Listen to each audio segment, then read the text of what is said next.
అనుకోకుండా నా నోటు నుంచి జరగడం జరిగింది. ఆ తర్వాత వారి ట్వీట్ చూసిన తర్వాత నేను కూడా చాలా బాధపడ్డాను.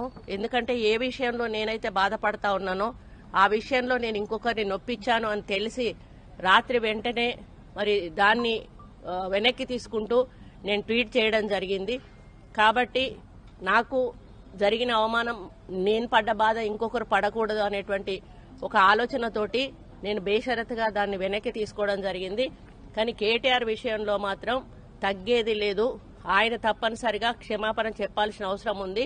ఆయనే చేసేదంతా చేసి ఈ రోజు నన్ను నేను సారీ నాకు అనిపించలేదు, ఏం మాట్లాడని నాకు తెలియదంటే పిచ్చి పిచ్చి వాగుడు వాగేసి నరహత్య చేసేసి మర్డర్ చేసేసి సారీ నా మైండ్ బాగాలేదో లేదో నేను మర్డర్ చేసేసానంటే కుదురుతుందా? ఇప్పుడు సమంతకి ఎంత హ్యూమిలియేషన్, సమంతకి ఎంత డిస్ట్రెస్.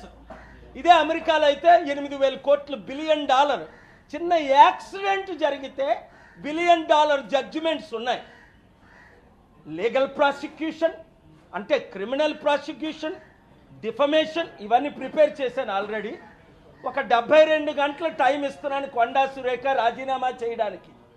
లేదా రేవంత్ రెడ్డి ఆవిడ్ని కాంగ్రెస్ పార్టీ రాహుల్ గాంధీ మహిళల పట్ల ఏమైనా గౌరవం ఉంటే ఆవిడ్ని ఇమీడియట్గా పార్టీ నుంచి పదవి నుంచి తొలగించాలి. తద్వారా ఏమవుద్ది, 50% ఉన్న మహిళలకు మేము మహిళలను గౌరవిస్తున్నామని నోటీస్ పంపించడం. మీకు చిత్తశుద్ధి బయట లేకపోయినా ఉన్నట్టేనా వ్యవహరించండి.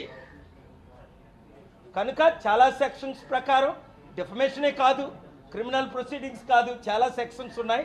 అవన్నీ నేను తర్వాత మాట్లాడతాను. 72 గంటల్లో కొండా సురేఖ రాజీనామా చేయాలి.